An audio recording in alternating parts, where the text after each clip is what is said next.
Welcome to The Geek in Review, the podcast focused on innovative and creative ideas in the legal industry. I'm Marlene Gaybauer.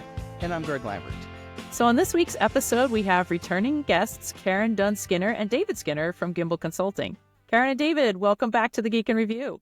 It is fabulous to be here. Thank you for the invitation. Fabulous. Yeah, absolutely. This is going to be good. I can tell already. So. Feel the energy. It's good. Yeah. For the listeners who didn't catch David and Karen last year on our Love and Legal Tech series, well, first of all, shame on you for not listening. Go listen to it. So they are a married couple and the founders there at Gimbal Consulting. And the focus is to empower legal professionals globally to build thriving businesses without sacrificing their own well-being. Yeah, that is what we do.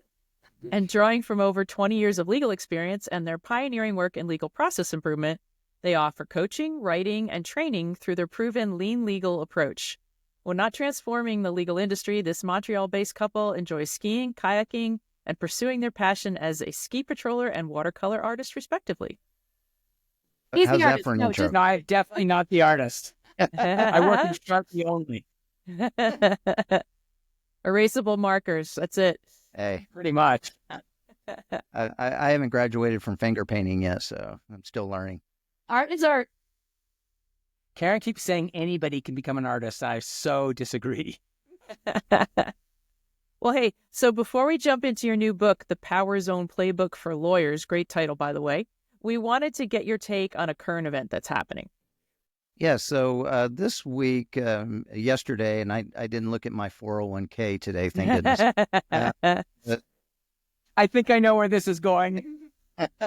So the U.S. stock market had a little bit of a jolt when news hit about the Chinese generative AI company DeepSeek and their tool. They launched a reasoning model and said that it was able to do something for free that only cost them $6 million to create, and it actually is supposed to rival OpenAI's O1 Pro, which some people I know are paying $200 a month to use that.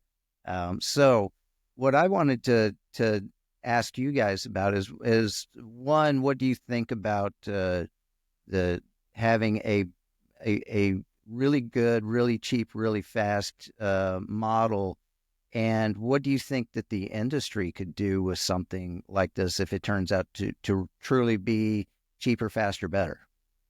So it's interesting because you said, good, really cheap, really fast. And if you just think about the theory of constraints, you usually can only get 2 out of 3 of those. So we'll have to see. I mean, there's a lot of hype right now, and that hype caused the big kerfuffle in the markets.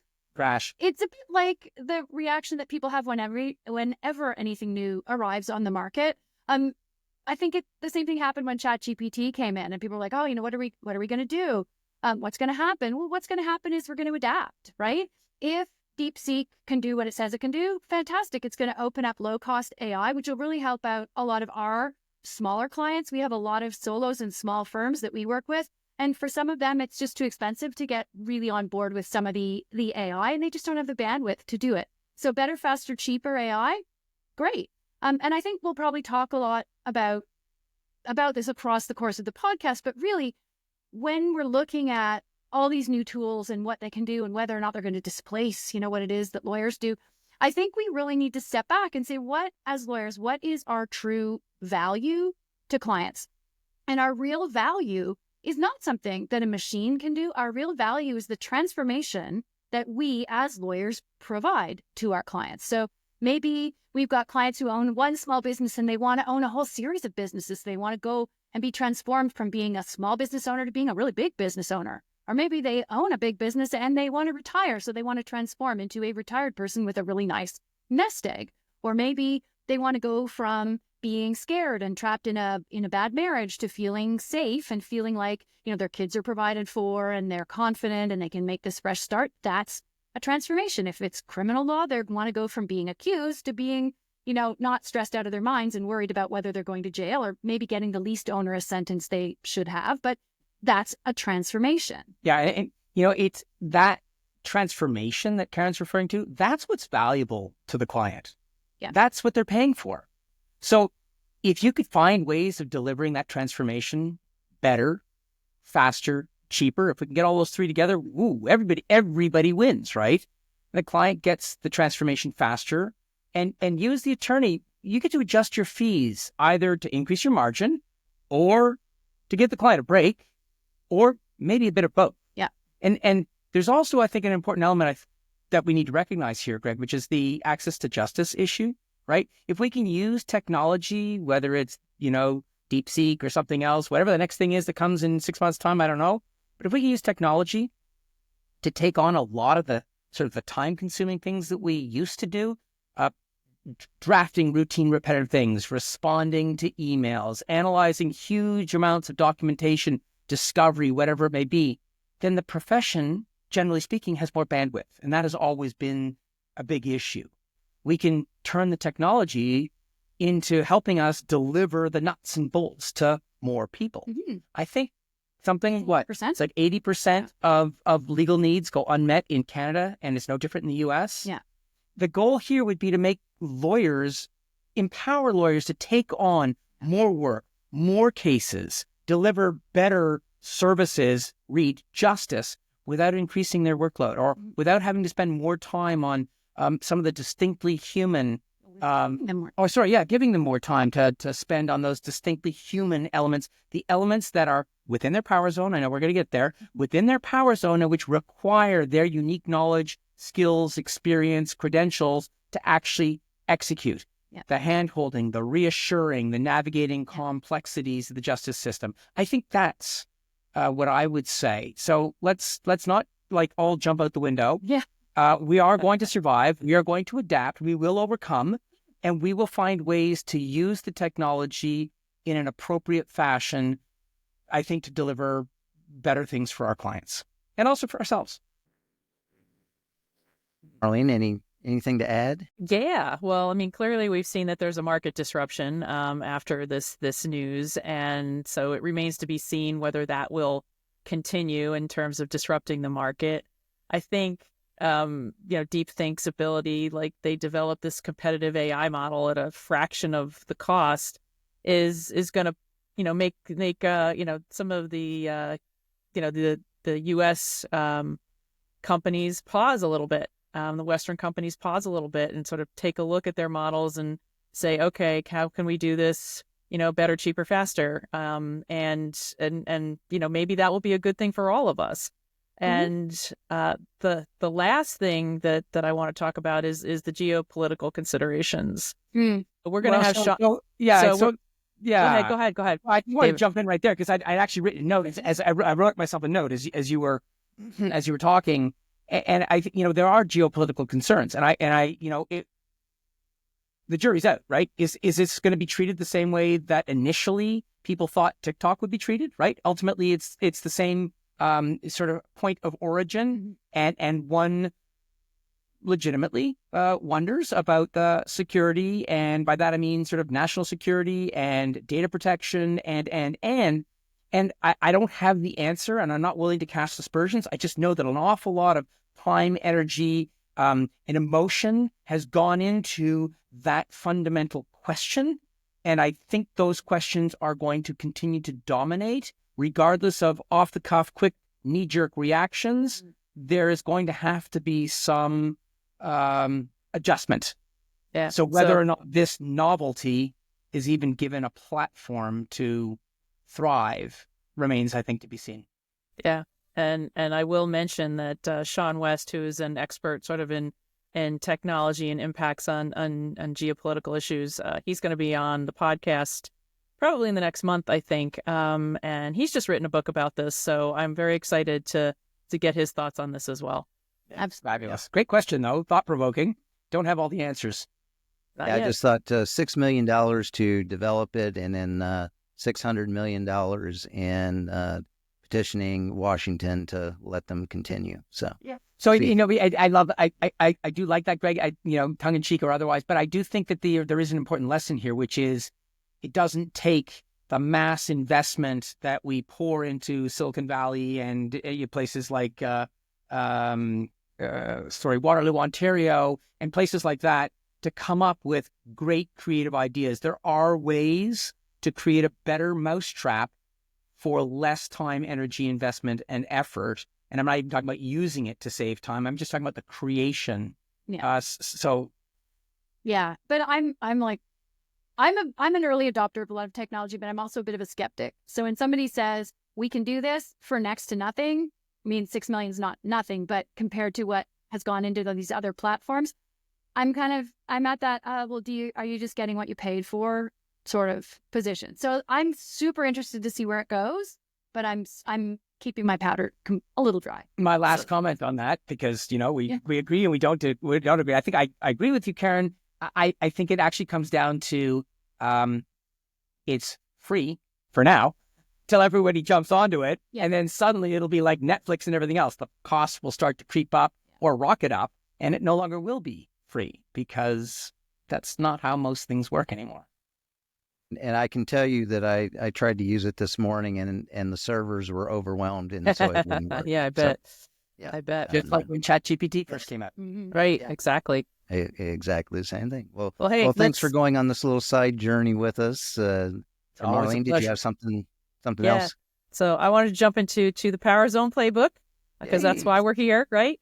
This book emphasizes the importance of identifying and maximizing one's power zone. So how can attorneys effectively identify their power zone, and what are some of the common obstacles they might face in doing so? So perfect question to get started. I want to just step back and explain first what a power zone is, because it may not be something that people are familiar with. But your power zone is made up of three things. In the book, in our teaching and in our coaching, we call them the 3 pillars of your power zone. The first is the work that you are uniquely qualified to do because you're the lawyer, or because you're the owner of the law firm involved, because you have a unique set of skills or the qualifications that are required to do that work. Yeah, and the next piece is that it's work that you love, right? Because people are happiest and most productive when they're doing what they love, what fuels their passion. And then the third pillar. Yeah, the final piece is it's the work that you do that adds the most value that you can add to the firm. So it's the work you're uniquely qualified to do, the work you love or fuels some passion that you have, and the work that you do that adds the most value you personally can add to the firm. Now, our view is that everyone has a power zone. So imagine you're the rainmaking partner at a law firm. You may be uniquely qualified to do the really high-level business development and legal work, but you love making it rain. And when you bring in the big clients, that's adding the most value to the firm, more so than actually doing the legal work. So maybe that's part of your power zone. Your power zone can be pretty wide. If you're a very experienced attorney with tons of years of experience, your power zone's going to be pretty wide. But the question is, where do you add the greatest value? Then in this case, it would be rainmaking and doing the work, but not just sitting down and doing the work. Yeah. And so, and it's the nice thing about this whole idea of thinking about how you and everyone on your team works from this optic of what is people's power zone is even if you're like the receptionist, let's say at a criminal law firm, right? You may have excellent communication skills. You may be really empathetic. You may be really good at dealing with that call from a stressed out potential new client on the phone. And, you're doing that, assessing callers, making sure they're a good fit for your firm, reassuring them, answering some questions, selecting the right lawyer at your firm to forward their call to. That's for you adding the most value that you can add to the firm. So in the book, we set out exactly, what it means to identify your power zone. First, having explained what is the power zone, then we talk about how do you go about identifying your power zone. So the book and the toolkit that goes along with the book do exactly that. It starts with understanding why. Why are you even reading the book? Why do you need to get yourself out of the grind? What do you want to focus on? Mm-hmm. When you understand why, and this goes back to tons of people, including Simon Sinek, originally. Okay, sort of the power of why. When you understand why, and maybe you've written it down somewhere so you keep going back to it over and over and grounding yourself in your why, you're going to be better able to handle the inevitable obstacles, which Karen will talk about in a minute, which, usually revolve around volume of work. but you're going to be able to avoid those inevitable obstacles because you're going to have your eye on the prize. You're going to know the destination that you have set for yourself. You've got goals and you're going to have a path to get there. Yeah. I mean, that the way the book is laid out is really step by step. So it starts with, this is what Power Zone is. And then, what's your why? So why are you interested in that?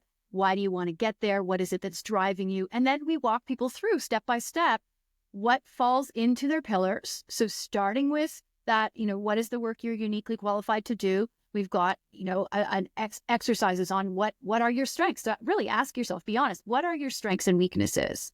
I like to call it the SWOT as opposed to the SWOT. It's not the strengths, weaknesses, opportunities and threats. It's just the SWOT, strengths and weaknesses. To be honest, because you might like something, but you're not particularly skilled at it. You're not good at it, or you feel uncomfortable doing it. So that's a weakness. And so you may define your power zone in a way that you don't have to do that work, or that you want to make sure you build up the skills you need to do it. But you can think about your power zone either way. So then we go, so that's, what are your strengths? What are you really uniquely qualified to do? And then we pose a series of questions about what kind of work do you like? When are you happiest? What kind of work are you doing when you feel the best at work? What are the types of people that you're working with on your own team or the types of clients when you feel happiest, most confident, most productive at work? And then we talk to the value piece. So we work them through those pieces. And the value piece, I think, is really important to recognize, and we'll come back to it in a different context in a second, or I guess we'll come back to the question of happiness in a second. But, we get people to think in the context of value, we get people to think about, where they can generate the highest fees. That's not even fair. Where the margins, where the profitability is greatest. But let's be really clear. It's not just about the fees. We want people to think way beyond the monetary value that the billable work adds to the firm. We want them to think about, the complexity of the work. Maybe the highly brainiac work increases the firm's reputation. So yes, it's productive and profitable, or maybe it's not because you're doing it on a loss leader basis. You're trying to become an expert in DeepSeek, okay? There won't be a lot of money necessarily initially because you got to build up, but you gain reputation. It might be strategic planning as a business owner. So we go back to the Rainmaker. Yeah, I mean, because I just want to jump in and say, we actually work a lot with law firm owners. Yeah. And for them, a lot of the work that they do that adds the greatest value to the firm is that strategic planning and those strategic decisions. And that takes time. And if they don't have enough time to do that, then the firm falters. And that ties back to the notion of value, because it's not immediately revenue generating. Making that decision to open a new office in Phoenix, or, to take on 6 new partners in a different part of the country. Yes, ultimately it will lead to greater revenue, and that's obviously value to the firm. But these strategic decisions don't have to have an immediate economic impact. And that's true whether you're at the senior most level, Rainmaker, or you're coming down to someone in a lower sort of position within the firm. Value shouldn't be just determined by monetary means. Yeah, part of your question, Marlene, was really how do people maximize the work in their power zone? And what we try to do is get people that we work with to spend more time in their power zone. So they identify those 3 pillars, and they identify the work that they really want to do more of and that is going to deliver the most value and the most personal happiness and satisfaction to them. But once they understand what that is, the next step is really to figure out what they're actually doing all day that's getting in the way of that work, and then delegate as much of it as they can, so that they are delegating the work that is not in their power zone and they are keeping the work that is. And this is where one of the most useful tools in the whole book comes out. And this is this idea of having a Post-it party or a sticky note session. Yeah. Okay. But we do. All right. I'm going to stop you though, because we have a lot of questions we're going to go through and we'll get to all of this, I promise. But I think Greg wants to ask his question. Yeah. Don't you, Greg? Well, it's okay. They're excited about this. And this is good. This is great. Yeah. We will get to all of it. I was just wondering, as you wrote the book, I know you deal a lot with owners, but I'm wondering across generations, do you see different generation lawyers approaching and identifying and leveraging the power zone differently than than their previous generation peers do? So I think every generation and people at different stages of their practice are looking at and using this Power Zone idea differently. We, honestly, in our work, we don't work as much with very junior lawyers. So we're not looking at a lot of Gen Z people in our work because they just haven't acquired enough experience yet to be sort of launching their own businesses and making decisions and running their own practices. But we do see, we have lawyers who are thinking about their Power Zone from the optic of, I've been running this practice for quite a long time now. I'm ready to really step back and become the CEO of my business and find lawyers that will do the other work for me, senior lawyers and junior lawyers, and create more of almost like a machine where they are the CEO or the COO, and they are really at the very tip top, and they're not practicing that much law. So for them, they're defining their Power Zone as being running the business, being business people, and then hiring people for whom their Power Zone is really doing some of this work at all the different levels. There's that awful notion of sort of, finding, minding, and grinding. And I think for many Gen Zers, they're at the age where they're still learning to mind and grind. That's part of learning to be a lawyer. And I'm certainly not advocating for, sending someone into a due diligence document room with 100,000 documents and asking them to read each one, which is what, we all had to do when we were juniors. Today, you can leverage AI to get you partway there. But that notion of what it means to do due diligence, what you're looking for in due diligence, what the point is of doing due diligence, none of us like doing due diligence, but it's still an important formative exercise. So that brings me to a second point, which is, we talked about the 3 pillars of the Power Zone concept, right? But the second one was work that fuels your passion. And I think it's important to recognize that this element, fueling your passion, is going to get diluted the further down the organizational chain you go. Junior lawyers and most Gen Zs are going to be considered juniors still. Yeah. They're not likely to love everything that they do. And that's okay, because the reality is that certain tasks just have to be experienced and have got to get done as part of one's training. Yeah. But I'm curious, I'm curious, so how do lawyers ensure they're not neglecting critical skills or becoming myopic doing this? That's a great question. It is. That's a really interesting question. And it isn't one that we've been asked before, I have to say. The thing is that for the people that we work with, the more they get into their Power Zone, the more they are then looking at the work that they do in their Power Zone and figuring out how they can optimize it, the more time they have. First of all, the more profane, the more experience. Sorry, sometimes French words come to me and not English ones. The more experience they become in their Power Zone, the more elevated their Power Zones become. So eventually, people's Power Zones kind of shift up over time as they develop. Constantly changing. But the really key thing is that as you do that, you're freeing up time and you're freeing up bandwidth in your brain to really think strategically about what's next. So where should you take your practice? What practice areas could you add, or what types of work could you add to your practice to meet some other unmet need from your clients? Or what's cutting edge? What do you see if you're a tech lawyer? What's coming down the pipeline that you want to tool up on? You can't tool up and learn new skills if you are just minding and grinding, if you are stuck in the grind on a day in, day out basis. Yeah. So I love your question, but I think the result is the opposite, right? Problem. It's if you're not in your Power Zone, you're more likely to be myopic and miss opportunities and misunderstand or misidentify where your skill set is lacking because you are just churning things out and you're never stopping to say, hey, is there a better way to do this? Maybe I should actually read some case law, whatever it may be, and I'm being a little bit tongue-in-cheek, but you need the time to think, and you don't have the time to think if you are just grinding. Does that make sense? Yeah, that makes total sense. Yeah, to me. And so let me kind of flip that, and I think this is kind of where you were going with it. I know a lot of, especially solo, small firm lawyers can sometimes feel like they've got to be a jack of all trades. They've got to be able to do everything.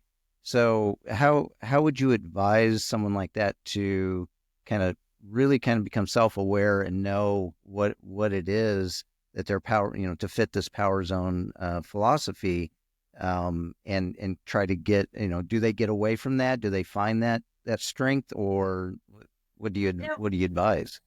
So I think it's interesting when we walk people through this idea of, who's your ideal client and who do you really most want to serve? What type of work do you most want to do? Some people in our world, in some of the smaller practices that we work with, they want to be generalists. They want to be the country lawyer that does a little of everything well, serves a community that he or she knows really well. They want that community role. And you can be an absolutely fantastic generalist lawyer and be smack dab in your power zone. But that means you're doing the highest value legal work that you can do to add value to your practice. You're not doing the business and admin work.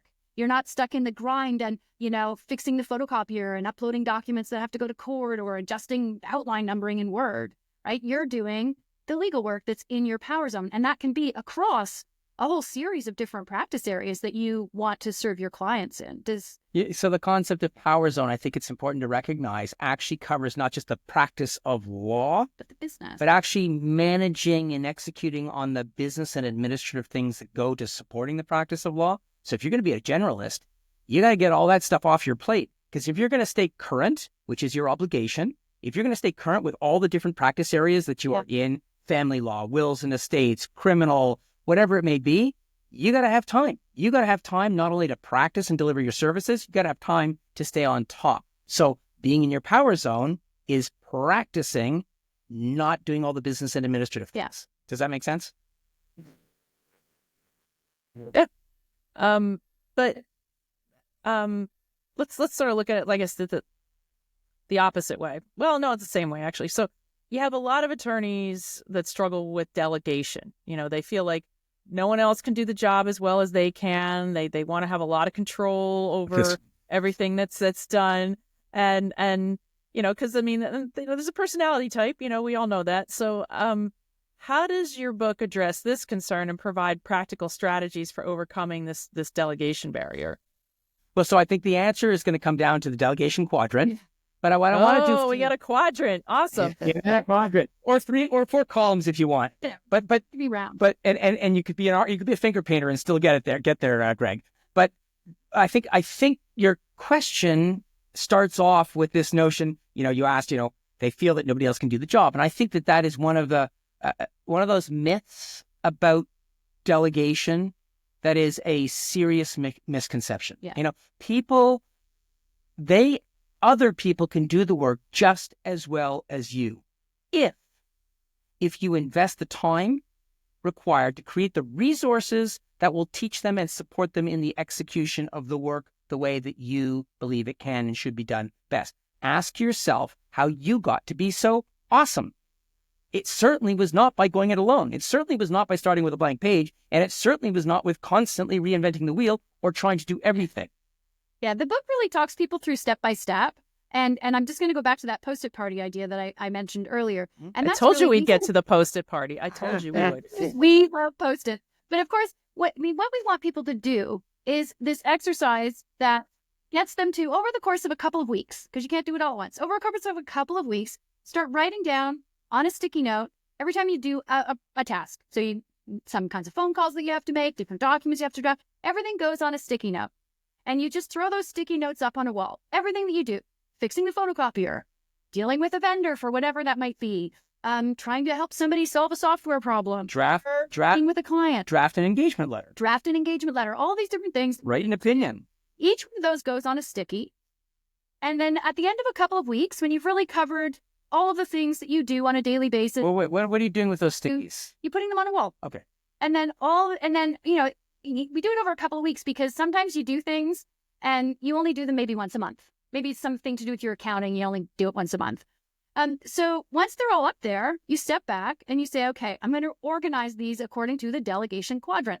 So zone 1 is the things that you absolutely have to keep because you're uniquely qualified to do them. Some of them it's because you are the business owner, whatever it may be. The things that you absolutely have to keep.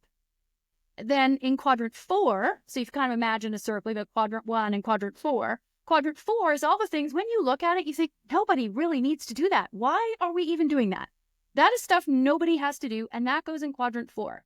And then you've got these other 2 quadrants of things. You've got, oh yeah, there's Dave showing you 1, 2, 3, 4. It's probably backwards on this. Might be backwards. But the idea is then you look at these other 2 quadrants. You've got 2 and 3. And 2 is for all the things that have to get done in the firm. They don't have to be done by you. Somebody else could do that work if they knew how. They don't have to be done by you. And you truly detest doing them. That's quadrant 2. And they could do it better, faster, cheaper. Probably, once they're trained. And then quadrant 3 is the stuff that somebody else could do, doesn't have to be you, but you actually like it. And when we get people to divide them in this way, they're like, why are we bothering? And because 2 and 3 seem awfully alike. They're things that you don't have to do that somebody else could probably do better, faster, cheaper than you. Yeah. But what's the distinction? Yeah. And the thing is that, as you said, one of the things people say is, if I delegate that to somebody, they're going to make a mistake. It's going to come back to me. I'm going to have to do it anyway. I'm not going to bother, right? That's kind of where we started with this, Marlene. But if you've delegated work to somebody, and we have a whole process in the book of how to create your SOPs and train people and trust them. But if you've delegated work to somebody and they make a mistake, and we all know they're going to make a mistake the first couple of times they do something, they're not going to be perfect. But if it's work that you really, really hate to do, it's much more likely that you're going to give them a second chance. Because if they make a mistake with work you like, you're just going to take it back.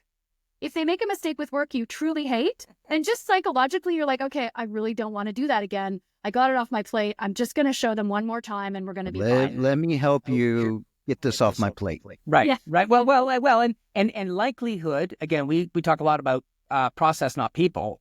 So if they didn't get the delegation right if your delegate didn't execute what you wanted them to do correctly the first time, well, miracle if they did, but it's usually because the process you set out for them, the SOP, the precedent, the practice guide, the whatever you gave to enable and empower them is somehow lacking. Yeah. So go back and figure out where they fell down. Go back to what your instructions and figure out if there was something missing. There's an awful lot that we do that kind of in here. Yeah. And it's not written down. And we don't write it down even if we're purposely writing things down because we think it's so blatantly obvious. But you've been doing it for 15 or 20 years. It's obvious to you, but it's not obvious to a 4th or 5th year associate or a paralegal or a legal secretary. Yeah. So go back and review. Help me help you. I'm going to go back and look at my rules, my instructions, and see where maybe I let you down. And I'm going to give you a second chance. And don't throw the baby out with the bathwater because it's never going to be done right the first time. And then the final quadrant? Well, we did 1 of 4. So 2 and 3 are the ones that you are going to delegate, but you're going to start by delegating and learning your delegation skills and freeing up more time by delegating the stuff you really don't like first. Which is quadrant 2. Which is quadrant 2. Then you get to quadrant 3. Exactly. You'll get to quadrant 3 eventually, but if you can at least get all that quadrant 2 stuff off your plate, because when we talk about the grind is the stuff you really don't like, right? That's the stuff that you just have to find another way to do because it's dragging you down, it's making you feel overwhelmed, or it's taking up time and you just feel useless at the end of the day because you've spent all this time, fixing the photocopy. Maybe you don't feel as fulfilled as you could. Useless is a bit strong. So maybe you just don't feel as fulfilled as you could have had you left the office feeling that you'd really contributed value, whether that was monetary value in terms of billable time or value strategically because you learned about a new area of law that you can then leverage with clients. Don't know, but that's the core. The goal is to help people have the time to focus on the stuff that really matters and to think strategically about other things that they could do that could add value. Or frankly, this goes back to our original podcast with you, get out of Dodge. Just go home and recharge your batteries so you can show up at work the next day at your peak performance, not dragging your backside because you're exhausted. Well, I wanted to follow this up with asking you about how the readers could leverage technology, but I want to give an example of something that I think kind of fits the conversation we just had. And Marlene watched me do this at a meeting we had in Florida, where we did the Post-it notes, where we were putting a lot of things together.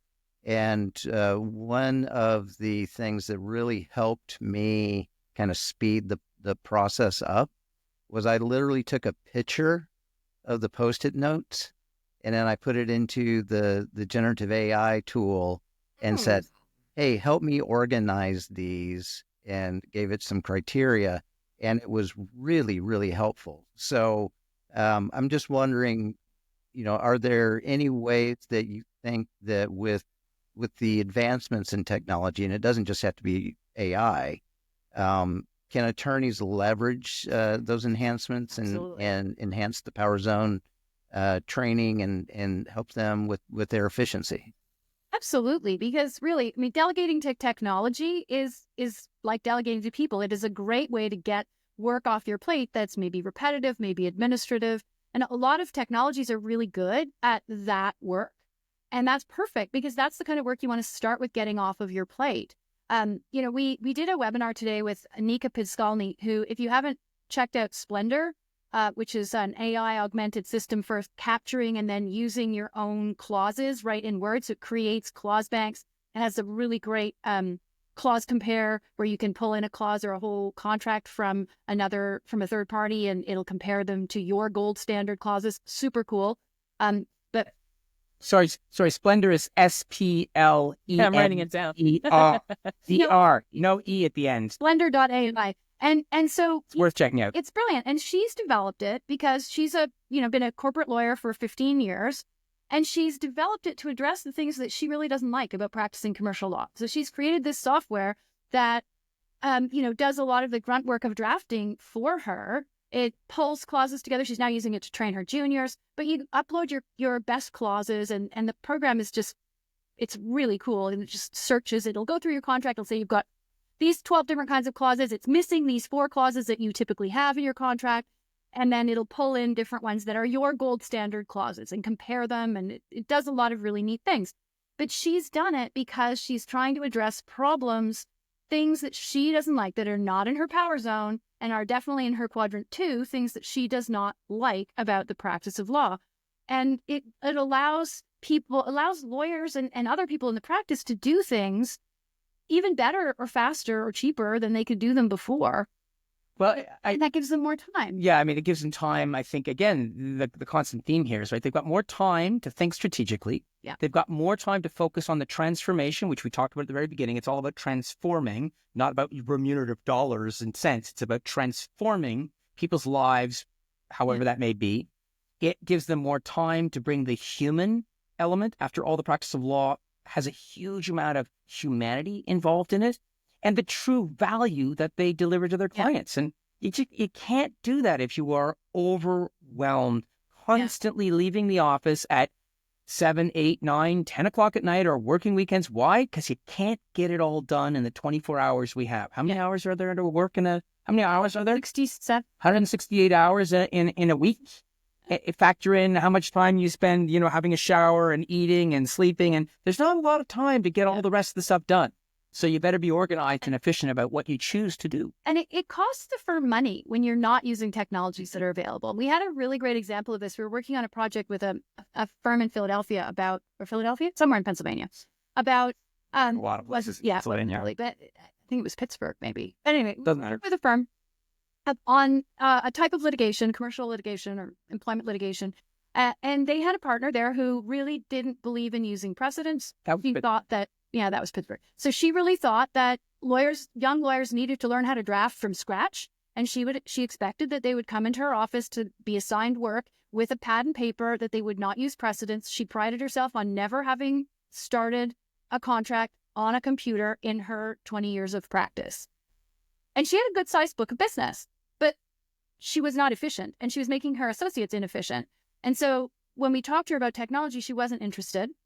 But the firm had practice groups, and each practice group had a business manager. And the business manager looked at the numbers and discovered that, yes, she had a great book of business. I don't remember what it was. Let's say it was $1 million. But it was actually costing the firm $1,020,000 to do that work because she was so inefficient. That was just one keynote client. She had a much business because she was very senior, but yeah.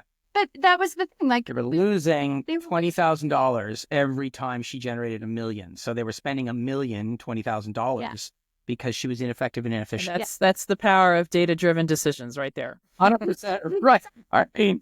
Yep. Show the data, look at the data, and make your decisions. And technology allows you to accomplish a huge amount that, clients are not necessarily willing to pay for all of these, inefficiencies anymore. And we have to adapt. And there's great technology out there. Yeah. Well, speaking of adapting, let's say that the Power Zone book had come out, instead of coming out in 2025, it came out in 1975. What do you think how do you think the legal industry would look different if they had 50 years of this under their belt? So, okay, that's a really cool question. First of all, no one would be able to buy it on Amazon back then. We would have had to go to the bookstore. But that's okay. Still had I'd been be standing on the street corner, peeling St. Catherine Street, like with a tin cup with pencils. I'd be selling the book. We can't say, I couldn't say, oh my gosh, our ideas would have completely changed the face of the legal profession or averted the billable hour crisis that causes so much damage to lawyers' lives. People might be happier in their practice. But you know what? If you think about it, working in your power zone is driven by our ideas around efficiency, which is really getting the right people doing the right work, the right way, the right time. And if people are more focused on process and they're more focused on efficiency, it's a short hop to flat fees. Yeah, I mean, the flat fees will absolutely lead to greater efficiency, right? Because you align the clients and the lawyer's interests around value. I'm going to deliver you something.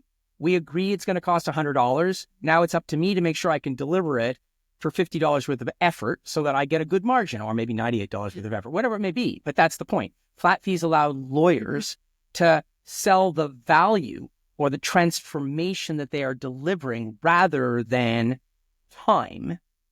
They can charge for it no matter how quickly they produce it. So, I mean, the example I always use is, you bill $100 an hour and it takes you 5 minutes. Takes you 15 minutes. I'm mathist. That's too, I can do, Okay. So it takes you 15 minutes to do it. You should only be able to charge $25, but you've been in practice for 35 years. The only reason you can do it in 15 minutes is because you've got 35 years of practice behind you. Who says that you can only charge $25 for it instead of $5,000 for it? What's the value of the transformation that you're delivering with that 15 minutes worth of work?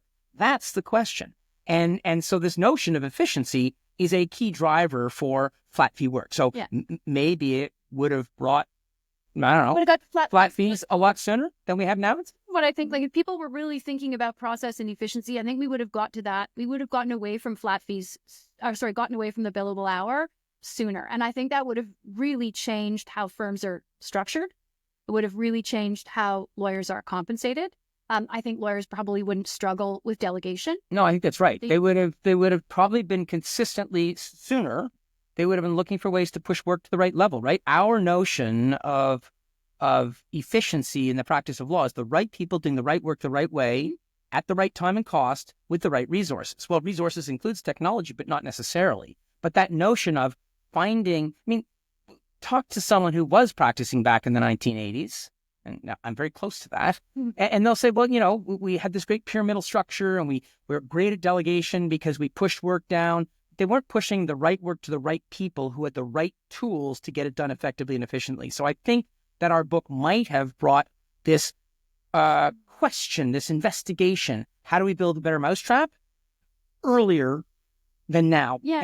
And so I think the legal industry might look a little different. And I think the other interesting thing is, if people were really thinking about what was the work that was in their power zone and doing the work that was adding the most value, I don't think we would have ended up in the situation once technology arrived that suddenly we took lawyers that had been working one-to-one with a secretary and delegating a lot of work to a very traditional legal secretary in that model. Suddenly those lawyers lost that secretarial support and technology came in and they were expected to do their own formatting and write their own emails and answer their own phone. And, suddenly you had senior people doing editing, updating documents, doing admin things because of the way tech came in. But if people were really focused on, is that the right work? Is that the work that's adding the most value? Maybe we wouldn't have got there. Yeah.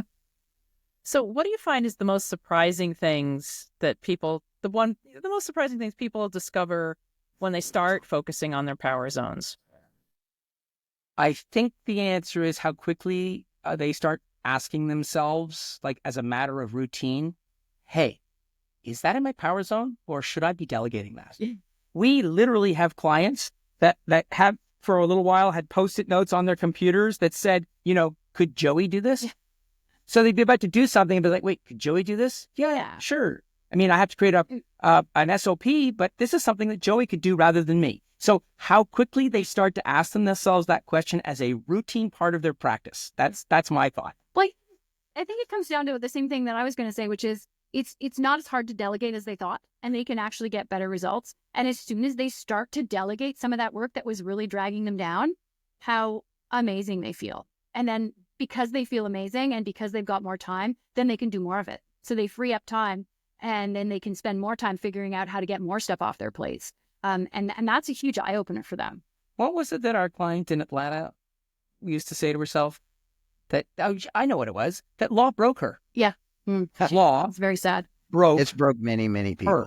Yeah. And it's not all due to working with us, but we have these meetings with her, and she's like, oh my gosh, last month we talked about ABC, and I've done XYZ. And she literally wrote recently after a meeting she'd had that we coached her in advance. It was going to be a client feedback meeting, and she was trying to figure out ways to broach some difficult subjects.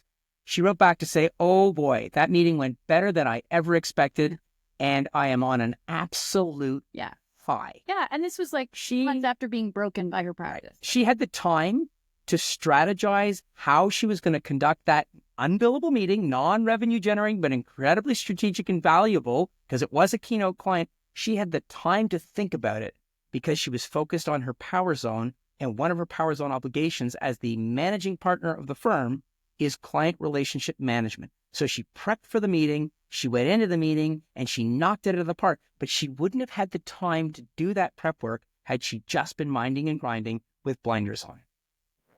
Well, we're almost at the crystal ball question, but in our prep for this, Karen and David asked that they turn the tables on us, and you guys had a question for us. Well, I didn't get the book, so I can't answer the question. Marlene. Yes, you can answer the question, but now that we've talked about it, maybe you could kind of get a sense. I can probably put something together, yeah. So this was really, so assuming that you've read the book, and given your roles at Jackson Walker and Mayer Brown, what do you think is going to be the most valuable lesson that you would like your attorneys to learn from reading the book? Yeah, I was thinking initially the easy answer, I think, would be learning the delegation quadrant and understanding what it is you like to do that needs to be done versus what needs to be done but you don't like to do versus what doesn't need to be done. Kind of dynamic. But one of the things that in kind of flipping back through and trying to recall some of the things, the one thing that kind of stood out for me was the fact that I think sprinkled throughout the entire book, there was a reference to going back and remembering your why. And in fact, I think in the outro, you say to write it on the wall, basically have it on the wall somewhere to remember. And I like the idea of, being grounded in something that, is part of your core. And remembering what it is that and why it is that you looked into changing your behavior, and going back to that and remembering exactly what that value is and why you're doing it. So that was my takeaway. Right. I love it. Yeah, Marlene, so we're going to send you your book, but can you? Thank you. I appreciate that. It's like I do think that the quadrant is important. I think it's good to do it periodically during the course of your career. Like, I do think that people, even early on, could benefit from this because, there's still things you like and you don't like. And while you may not have the ability to delegate things as much as you'd like, you probably still can.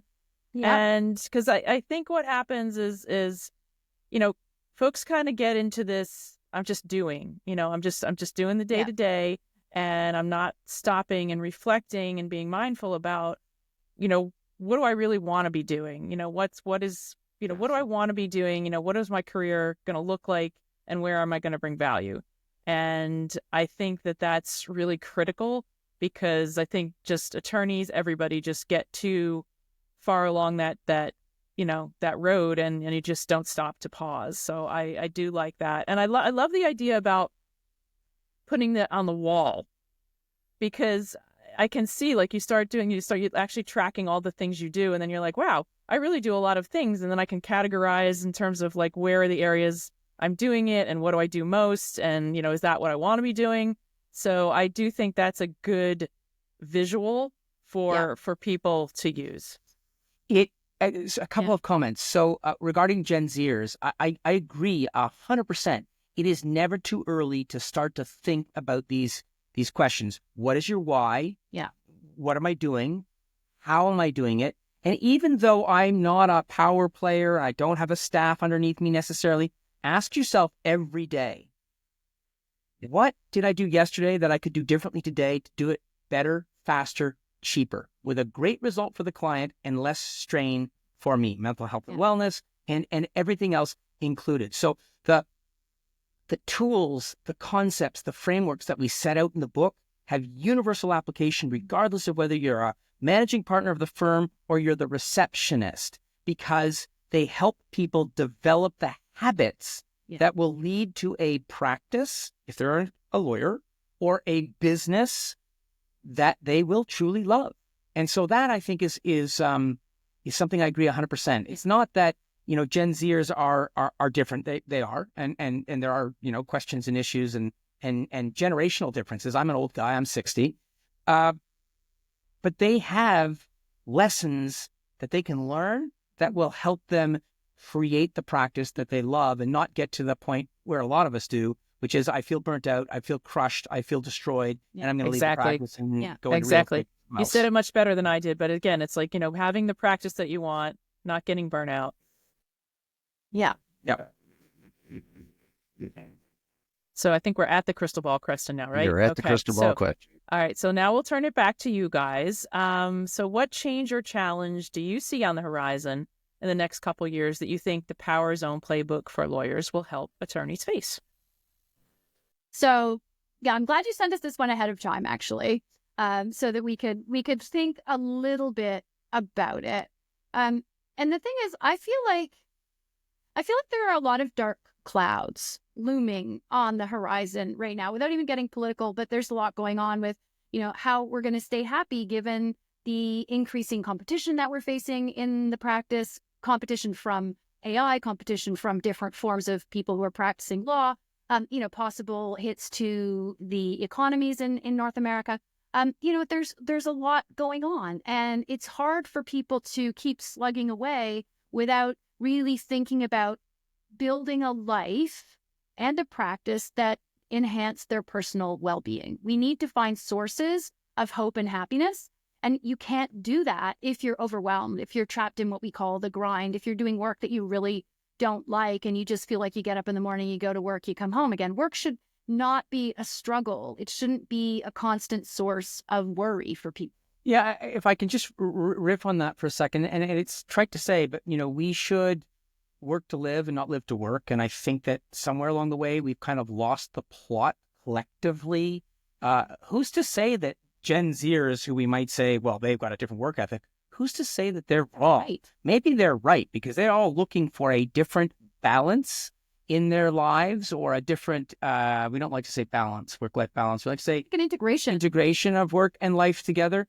And we start almost every engagement, certainly all of our coaching engagements, whether it's one-to-one or it's group, by asking a very simple question. Close your eyes and think quietly for a few minutes.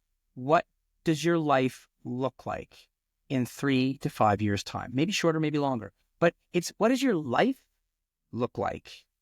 The corollary is, what does your practice or your business look like? Why do we start with life? Because if you define what your life looks like, if you know the journey, the destination that you want your life to go towards, then you can start to think about, what do I need to accomplish in my business, my practice, in my profession, in my career, to empower, to fund that life that I want in 3 to 5 years' time. So we're very much about that longer term.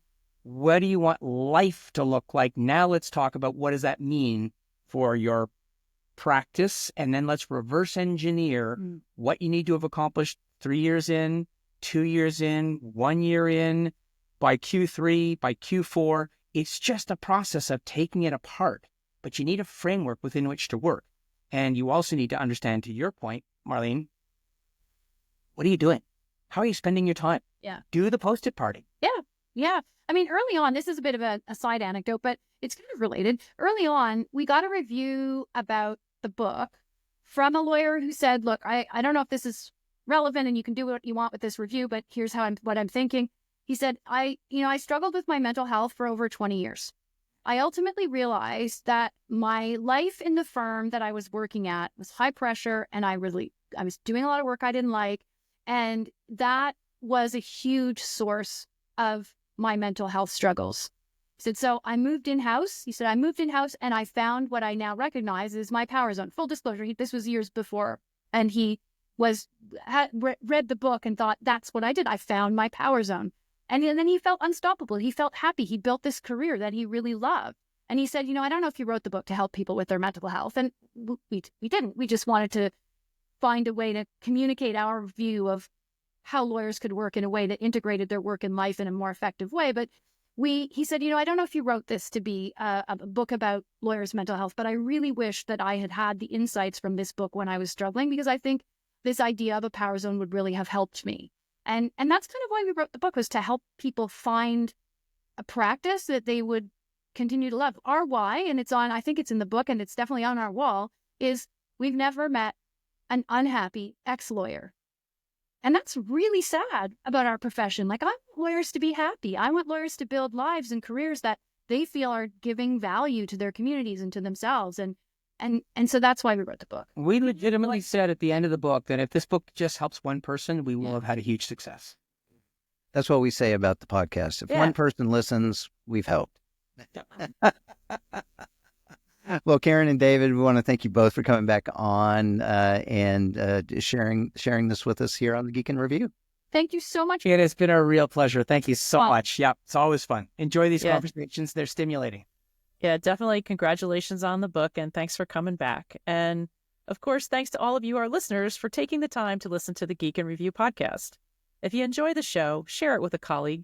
We'd love to hear from you, so reach out to us on LinkedIn. But Marlene, without your permission, I went ahead and posted one of the videos on TikTok this week and already got my first negative review. Great. So, we'll have to talk about that after the recording. It's funny. Have thick skin when you're on social media. Yeah. Well, it's funny because the negative review was because I had posted about automate what you can, bring the human to where they need to be. And this person was not about automating anything. So, well, we know people like that. That reminds me of Pittsburgh. Yeah. I'm surprised they're on TikTok. Yeah, me too. Karen and David, we'll make sure that we put the information out on the show notes. But if the listeners want to learn more about what you're doing there at Gimbal Consulting or to buy the book, where would you point them? So 2 places. If you want to learn about what we do, our consulting work, the courses that we teach, our coaching programs, leanlegal.com. Wrong. Nope. Leanlegal.academy. Yeah. Leanlegal.academy. Gimbalconsulting.com should take you there too. But I confounded the two. The direct link is leanlegal.academy. And then the other place for the book would be simply Power Zone Playbook.com. Yeah. And it's on Amazon, so you can go grab it. It's on Amazon.ca. It's on Amazon.com. I think it's on every Amazon. It's on Amazon, Australia, Europe. Yeah. Yep. You can search for Power Zone Playbook. Well, that sounds great. And as always, the music you hear is from Jerry David DeSica. Thank you, Jerry. Thanks, Jerry. All right. Talk to you guys later. Bye. Take care. Bye-bye.